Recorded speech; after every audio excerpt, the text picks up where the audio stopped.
Olá, seja bem-vindo ao Conexão UFSC. Nessa edição você confere. A UFSC anuncia planejamento para o retorno das atividades a partir de setembro. Estudos sobre uma terceira dose da vacina contra a Covid-19. O início das Paralimpíadas em Tóquio. Previsão do tempo e muito mais.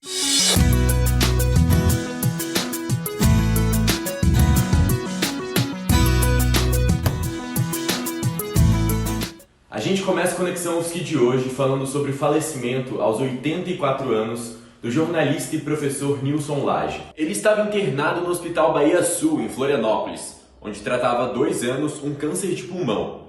Nilson Lage era doutor em Linguística e Filosofia, mestre em Comunicação e bacharel em Letras. Foi professor da Universidade Federal Fluminense por 18 anos.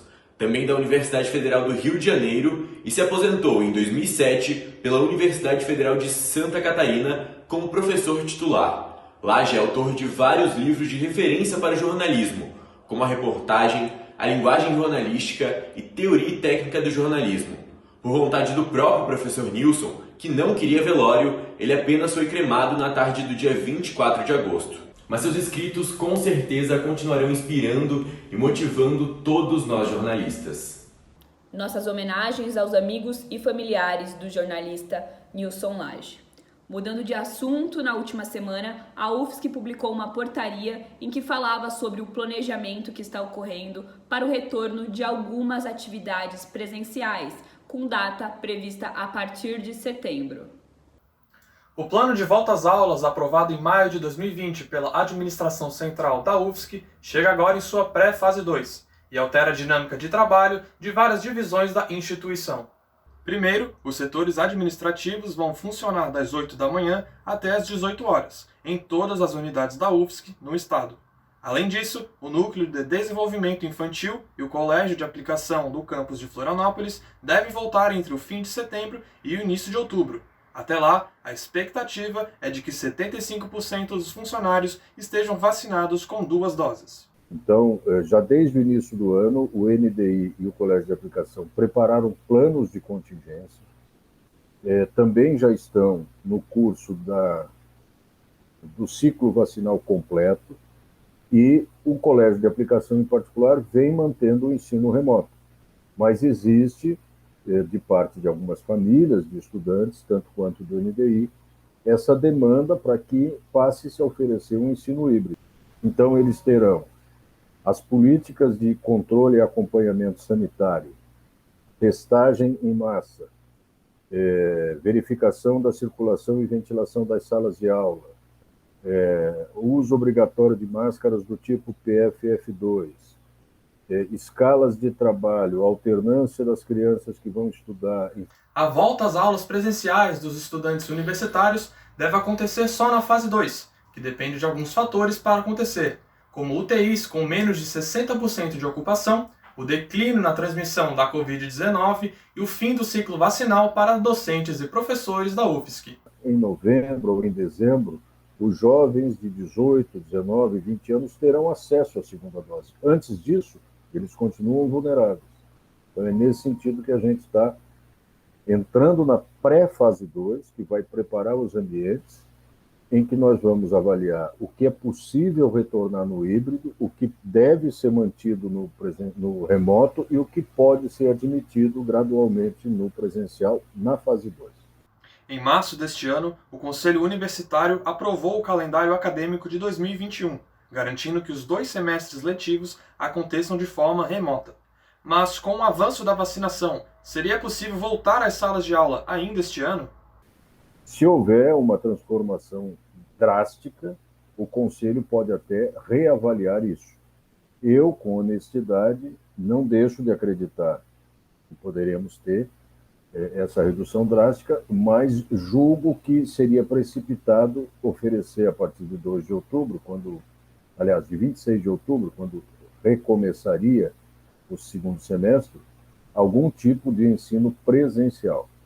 E nós precisamos que haja um tempo de preparação, estamos aí há 2 meses e meio, talvez, dessa data, né? Pode ser que se admitam mais aulas presenciais no modelo híbrido, pode ser. Foi só a UFSC publicar esta portaria que começou a receber uma nova carga de pesados ataques. O jornal Notícias do Dia publicou um editorial onde afirma que, abre aspas, serão 2 anos de inércia e paralisação, fecha aspas.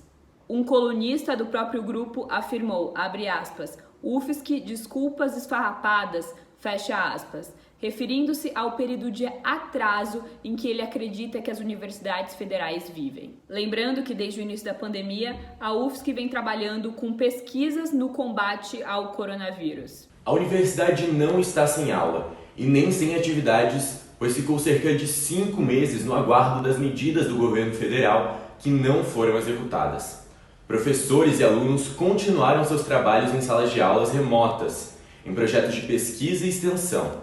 Prova disso é que estamos aqui produzindo nosso telejornal numa disciplina da graduação. Somente sobre as pesquisas em torno da Covid-19, a UFSC reuniu profissionais de diferentes áreas para buscar melhores soluções de enfrentamento, auxiliando governos de diferentes estados e colaborando, inclusive, com pesquisas e estudos internacionais. Um esforço para não colocar em risco nenhum de seus mais de 50 mil alunos e todas as pessoas que convivem com eles.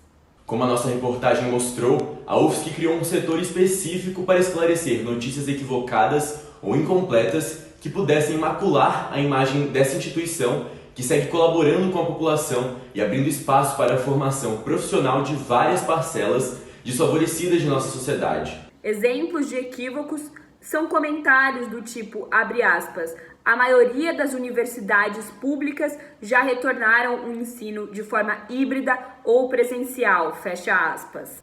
Uma apuração de nossa equipe pelo país não mostrou instituições do âmbito populacional da UFSC que tenham retornado às aulas de forma parcial, presencial ou híbrida. E sobre as acusações de que os professores e servidores estejam ganhando sem trabalhar, não confere, tendo em vista que além das atividades acadêmicas, de gestão e ensino, os docentes desempenham projetos de pesquisa e extensão, que inclusive são noticiados por muitos comentaristas que fazem críticas infundadas. Aprendemos que jornalismo se faz com fatos e que fatos têm provas. Muitos comentários acusam, mas não trazem provas. E só para esclarecer, as formaturas de todos os cursos continuam ocorrendo na UFSC e a universidade segue entregando e formando profissionais que contribuem a partir de suas funções para a sociedade. Em 2020, as últimas formaturas devem ocorrer até o mês de setembro de 2021, como é de praxe, de acordo com o calendário acadêmico. E se você tem dúvidas do trabalho da UFSC, acesse o site da universidade, assista a TV UFSC e acompanhe os inúmeros projetos e publicações que a universidade e seus alunos, professores e técnicos administrativos realizam todos os dias. Dados comprovados e auditáveis, pois as universidades federais seguem a lei da transparência e todos os dados são de acesso livre. É responsabilidade de cada cidadão verificar as informações antes de repetir o que não conhece. É isso que estamos fazendo aqui, pois esta é a principal função do jornalismo. Agora, falando sobre a Covid-19, o surgimento de novas variantes do vírus com maior capacidade de infecção vem preocupando as autoridades sanitárias. Para conter o avanço destas mutações, especialistas estão testando o uso de uma dose de reforço de vacinas já utilizadas. 3 dos 4 imunizantes usados no Brasil vão ser avaliados quanto à eficácia de uma terceira dose. A aplicação da Pfizer deve iniciar no próximo mês, assim que 75% da população adulta for imunizada com ao menos a primeira dose. O reforço vai ser aplicado inicialmente em idosos e profissionais da saúde que receberam a segunda dose há pelo menos 6 meses. A intenção é avaliar se a terceira aplicação ajuda a prolongar os efeitos do imunizante, já que a vacina da Pfizer perde até 4% de eficácia em 6 meses. Uma pesquisa realizada na China revelou que a vacina Coronavac registrou um aumento de até 5 vezes no potencial de imunização com a aplicação da terceira dose. No Brasil, Os testes começaram no último dia 16. Os pesquisadores estão avaliando os riscos e benefícios deste reforço, e também a compatibilidade com doses de outras fabricantes. Os testes vão ser feitos em pessoas que já completaram a imunização com a vacina chinesa. Já a empresa AstraZeneca desenvolveu uma nova vacina para ser usada na terceira dose, já que seu imunizante original não é eficaz contra a variante beta, identificada primeiro na África do Sul. Os estudos no Brasil já iniciaram com voluntários que receberam as 2 doses há pelo menos 4 semanas. E por ter sua imunização completa em apenas uma dose, a vacina da Janssen ainda não será testada quanto ao reforço aqui no Brasil. Caso o resultado dos testes seja positivo, a terceira dose deve ser aplicada quando 75% das pessoas for vacinada com a segunda aplicação, incluindo adolescentes. Caso o teste seja positivo, a terceira dose deve ser aplicada quando 75% das pessoas já forem vacinadas com a segunda aplicação, incluindo adolescentes. Inclusive, depois de alguns meses de discussão, Santa Catarina definiu que a vacinação dos adolescentes de 12 a 17 anos deve iniciar em 1º de setembro. E isso se toda a população adulta já estiver imunizada com a primeira dose. Atualmente, a única vacina liberada pela Anvisa para os adolescentes é a da Pfizer. Os municípios de Santa Catarina devem destinar 10% das doses recebidas para adolescentes com comorbidades, deficiência permanente grave, gestantes, puérperas e lactantes. Os outros 90% de doses são para a aplicação dos demais adolescentes. Também ficou definido para setembro o início da aplicação de uma dose de reforço para idosos e pessoas com imunossupressão que tenham completado a imunização há pelo menos 6 meses. Agora chegou a hora do esporte aqui no Conexão UFSC. As Olimpíadas deixaram muita saudade, mas para isso as Paralimpíadas chegaram nessa terça-feira e a Letícia que conta tudo pra gente. A saudade de uma Olimpíada durou pouco, porque os Jogos Paralímpicos de Tóquio já começaram. As competições iniciaram nesta terça-feira, dia 24 de agosto, e vão até o dia 5 de setembro. Vem comigo que eu te conto todos os detalhes das Paralimpíadas.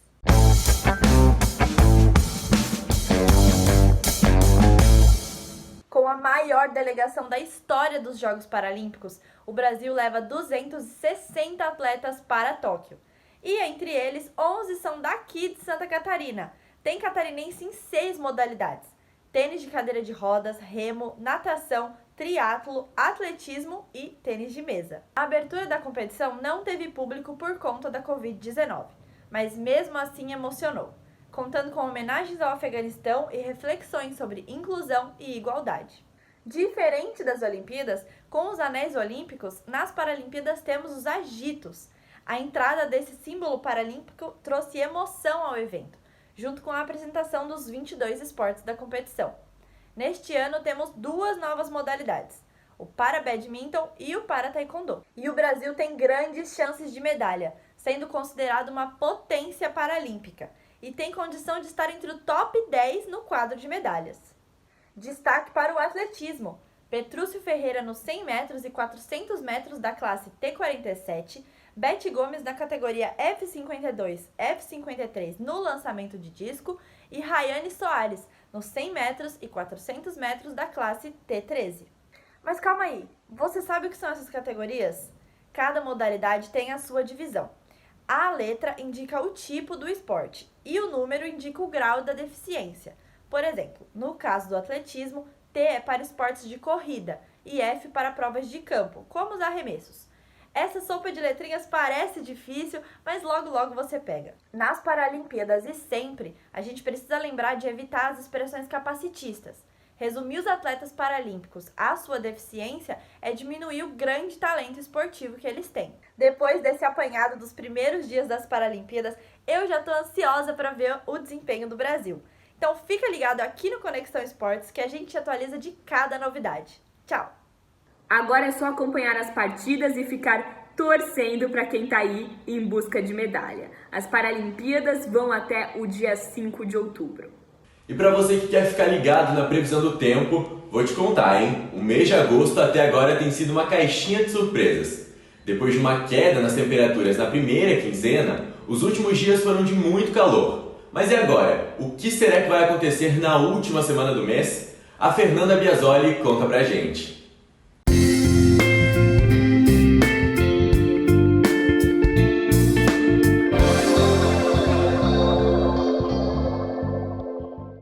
Boa tarde, Murilo. Boa tarde, Dominique. Pois é, o mês de agosto tem sido mesmo imprevisível e, ao que tudo indica, os próximos dias serão bem diferentes da semana passada.